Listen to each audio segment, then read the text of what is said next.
నేను అలా భూకబ్జాలు చేసేవాడిని అయితే, ఇల్లీగల్ వ్యాపారాలు చేసేవాడిని, దోచుకునేవాడిని అయితే, ప్రజల్ని టార్చర్ పెట్టేవాడిని అయితే నన్ను 6 సార్లు ఎందుకు ఎంచుకుంటారు?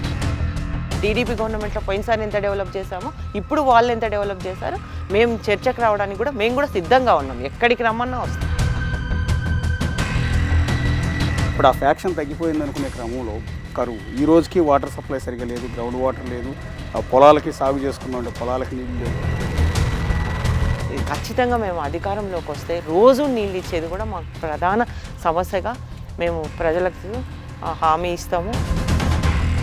వైనాట్ 175 ఉంటున్నారు. అక్కడ కుప్పం కూడా మేమే గెలుస్తామని పదే పదే సీఎం జగన్మోహన్ రెడ్డితో సహా పార్టీ నేతలంతా కూడా చెప్తున్నారు. ప్రభుత్వం ఇంకా చాలు అనే స్టేజ్కి వచ్చారు కాబట్టి తప్పకుండా ఈసారి ఎక్కువ సీట్స్ తెలుగుదేశం పార్టీ కైవసం చేసుకుంటుందని